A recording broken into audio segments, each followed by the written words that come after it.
ఏంటండి లక్ష్మి గారు, ఈరోజు చాలా డల్గా ఉన్నారు. ఏం చెప్పాలండి, మా పెద్దోడికి ఎంసెట్లో సీట్ రాలేదు. వాణ్ణి సాఫ్ట్వేర్ ఇంజనీర్గా చూడాలని మా కోరిక. ఇప్పుడు తన ఫ్యూచర్ ఎలా ఉంటుందో అని చాలా భయంగా ఉంది. అయ్యో లక్ష్మి గారు, మీరస్సలు టెన్షన్ పడకండి. మరి ఇప్పుడేం చెయ్యాలండి? మన దగ్గర ఆదిత్య డిగ్రీ కాలేజెస్ ఉన్నాయి కదా. ఎంసెట్ సీట్ రాలేదని ఫ్యూచర్ ఆగిపోదు. ఆదిత్యలో ఏం స్పెషల్ అండి? ఏ గ్రూప్లో జాయిన్ అయినా సరే క్వాలిటీ ఎడ్యుకేషన్తో పాటు communication skills, technical skills, industry training అన్నీ నేర్పిస్తారు.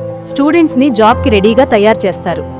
కాన్ఫిడెన్స్తో మాట్లాడటం, టీమ్ వర్క్, కమ్యూనికేషన్, ప్రాక్టికల్ లెర్నింగ్తో క్యాంపస్ ప్లేస్మెంట్స్కి ప్రిపేర్ చేస్తారు. క్యాంపస్ ప్లేస్మెంట్స్ ద్వారా మంచి కంపెనీస్లో ఆపర్చునిటీస్ పొందేలా చూస్తారు. అంటే డిగ్రీ అయ్యాక జాబ్ కోసం టెన్షన్ అవసరం లేదా? అదే ఆదిత్య స్పెషల్. చదువు మాత్రమే కాదు, కెరియర్ కూడా వాళ్ళ బాధ్యత. మీరు చెప్పాక నా మనసు చాలా రిలీఫ్ అయిందండి.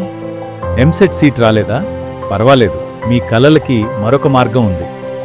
Aditya degree colleges. ఫ్యూచర్కి డిగ్రీ కంటే కెరీర్ ముఖ్యం.